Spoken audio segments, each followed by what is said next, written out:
Hey, this is Jay Rosenthal from Cultivated. We are here today from the Canadian Securities Exchange, high above the Toronto skyline. We're going to be connecting with Ryan Crandall. He's the Chief Commercial Officer at MariMed. They are based in Massachusetts. They trade on the CSE at MRMD. Ryan is a super knowledgeable guy in the cannabis space. He was the founder of Betty's Eddies. If you've been to Massachusetts and had edibles, you've certainly had those ones. They are now part of MariMed, and he is the Chief Commercial Officer. We're going to talk about which states they operate in, what their retail and wholesale footprint looks like, and what their operations look like today and may look like tomorrow with the consideration of Schedule 3 for medical cannabis in the U.S. Ryan, thanks for being here.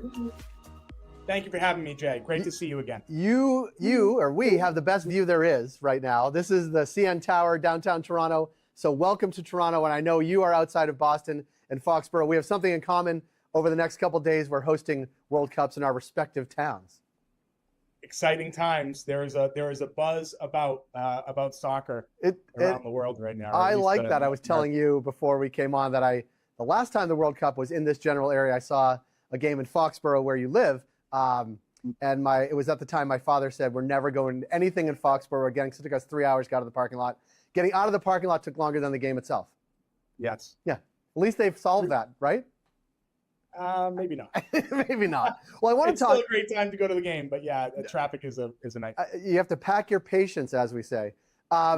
But I want to talk. Obviously, I want to talk about MariMed. You operate across multiple states with a portfolio of brands, and I'm gonna maybe leave some out, but you're gonna correct me when I leave. Betty's Eddies, my personal favorite and our family favorite, Betty's Eddies. Bubby's Baked, also a favorite. Vibations, In-House, Nature's Heritage. Walk us through the current geographic footprint with those brands and which states you're in, and where do you see the most concentration? Let's talk about wholesale first of those brands. Sure, Jay. I appreciate the question. We are all about our brands. Everything we talk about internally. I mean, we talk about expanding the brand. Every project is really about expanding our brand and how do we get the brand to more consumers. So our brands are paramount. Yeah, you covered them all. They're leaders in most of the categories that they operate, depending on the state and the market. So we're in Massachusetts, we're in Illinois, we're in Maryland, and we're in Delaware in owned operations. We are licensed in the state of Rhode Island and the state of Maine. And so in those states, Betty's Eddies is the number one selling edible across many of those states. Overall, the edible category. Bubby's Baked is the number one selling baked good in most of those markets.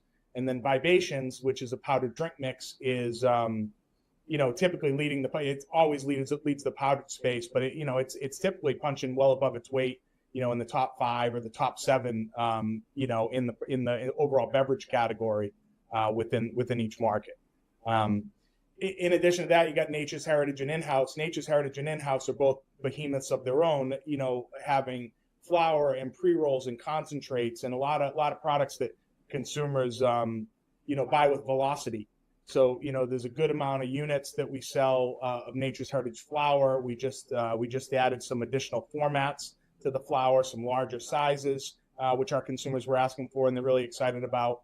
And In-House, flower and gummies continue to become, that value end of the portfolio. Having something for everyone, is really important to us across price points and such. So, we really offer the consumer a variety of price points across our brands and a variety of formats to consume cannabis. I want to drill down a little bit into that because not that I'm a big financial guy, but I was digging into the Q1 financials and revenue hit 17.5 in wholesale million and 21.7 in retail. So roughly 45% of revenues coming through wholesale distribution in those markets. Tell us about the mechanics, like which states are you seeing the strongest wholesale demand and how are retailers responding to your brands relative to the broader market? Because it sounds like they are responding in those things. And then in concrete terms, which categories, you mentioned them, like are you winning in edibles, flower, or concentrates, or across all of those? And how much is driven in those states by medical versus adult use, where you know about it? Sure. Yeah. I mean, I think digging into the next level of detail around the brands, to us, it's about penetration when you start to take a look at these markets and, how many doors are you in and how well penetrated are you? So when we talk about our wholesale markets, we're at about an 82% penetration looking at the last trailing 12 months. Over 80 is a standard for us that we've set as of recent years. And, Delaware and Maryland specifically lead the way at 100% distribution. So we're in every store in each one of those markets. Massachusetts, we have really, really great distribution here. It's a very competitive market in Massachusetts. A lot of brands, a lot of stores. There's some folks that, aren't paying bills here as there are in other places. So picking your customers wisely is part of the methodology there as well. And Illinois continues to be a great market for us. Like this year has continued to overachieve. And our brands are leading the way there with our sales team and our brand ambassador team. So I feel really good about the wholesale footprint that's here today and how we're expanding it. We started licensing in Maine last year, and that's going exceedingly well. We're adding we've been adult use, Betty's Eddies to date, selling across the state, and we're adding some medical stores going forward. So we're continuing to expand there, and that's going great. And then we're going to continue. We've got New York being built out, so we're looking at expanding our brands through licensing in New York. So that was a long-winded answer, but the second part of your question around medical versus rec, I think it's important, right? Especially as rescheduling and these things happen, understanding who your consumer is it an adult use consumer, is it a medical consumer, is all very valid. And we've got products for both sides of that, right? So, typically higher dose products in states like Massachusetts and Maryland are only allowed for medical patients. And so, gearing your product sets to not just have adult use focused products and have medical focused products, is a portfolio standard that we have across all of our brands. Yeah, and I actually want to dive into that too, because certainly that's a new situation where medical is now Schedule 3 and adult use is Schedule 1. Like, are you seeing any impacts immediately, or is it more of sort of a 6 or 12-month unlock for what you might see, whether it be banking or enforcement or taxing or talking to your accountants or any of those things? And then, of course, we saw Trulieve now listed on the New York Stock Exchange on their medical side after sort of splitting the business in two.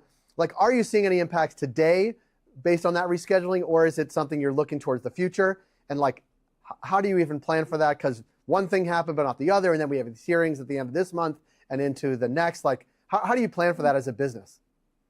Great question, Jay. I mean, I think it's overarching and stepping back from it all. I mean, I feel like being witness to it, being in this industry, it's possibly the largest drug reform in U.S. history as we, underway. And I think it's started.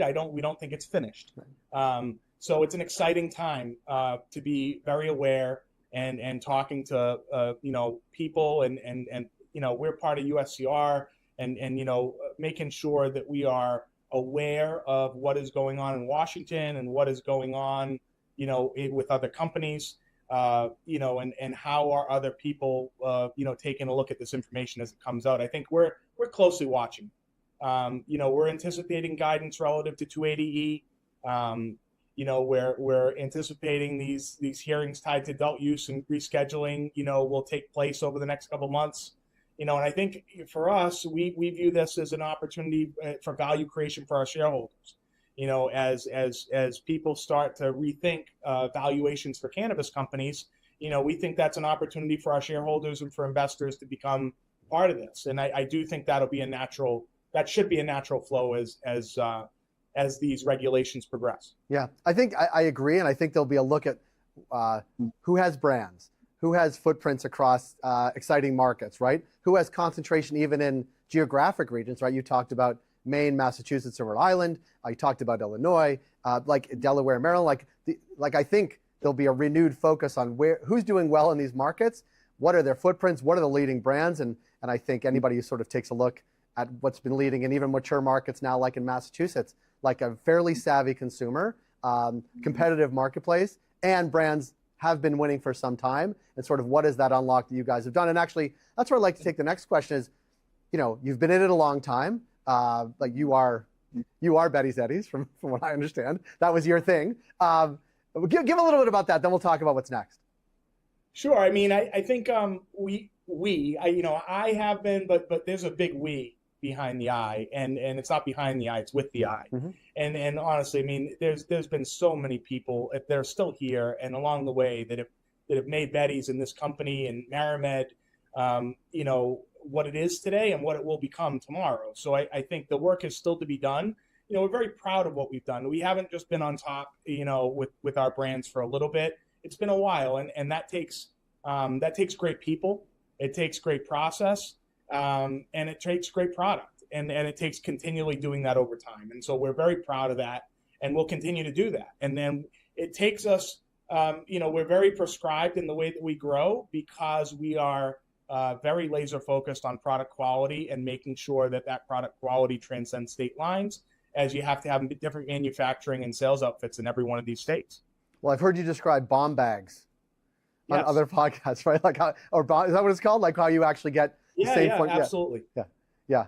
I was taking notes when you were doing that, different podcasts. I was like, I got to ask Ryan about bomb bags and sort of how you keep consistency across different markets, which, you know, I'm sitting here in downtown Toronto, not an issue because you can have one manufacturing facility, ship it across the country. But in the 5 or 6 markets you talked about, it really is a different, you know, you want the same product as the output, but a different manufacturer, different facility, different regulations, even different packaging. Like to be able to win in different markets is not created here and ship it around. It's like, how do you recreate the magic in 5 different locations, 5 different regulations, and even the consumer base is a bit different.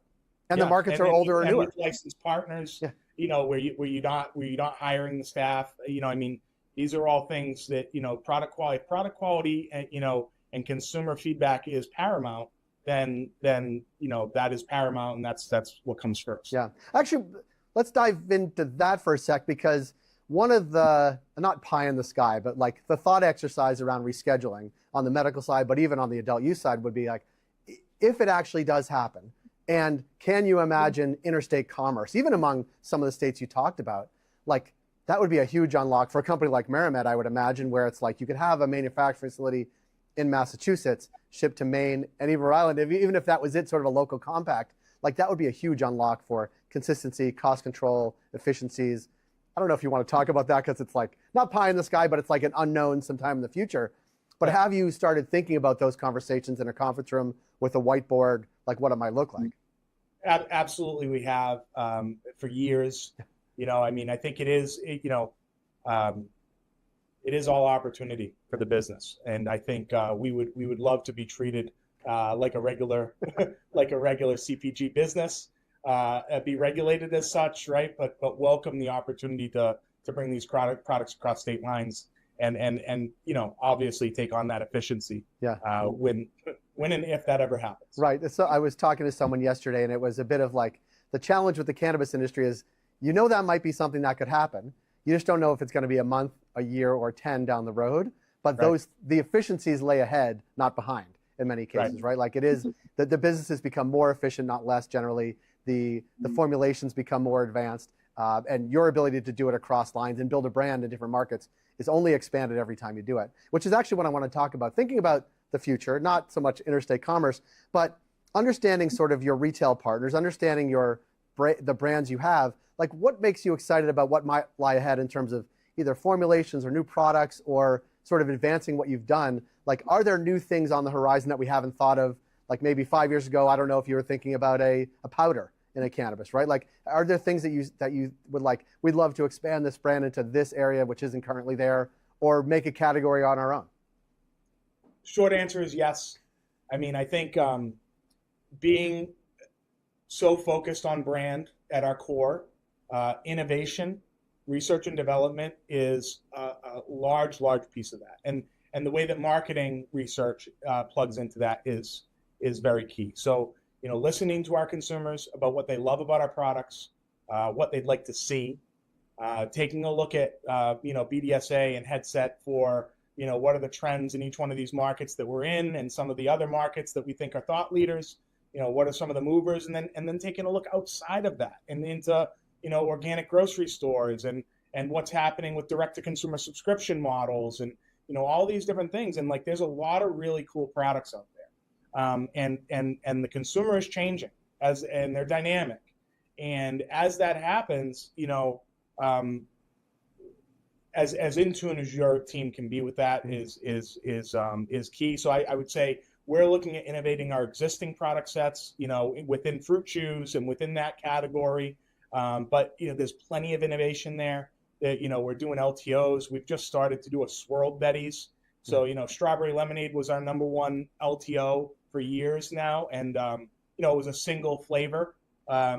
And now it's literally lemon and strawberry, and they take it, they put them together, and they swirl it, and it comes out a beautiful swirl. So all of the new LTOs within Betty's are going to be swirled, limited edition LTOs, and we'll see that as becoming a larger part. So, there's I call it micro innovation within the brand, but there's plenty of that happening within Bubbies and Betty's and Vibations, Nature's and In-House every day.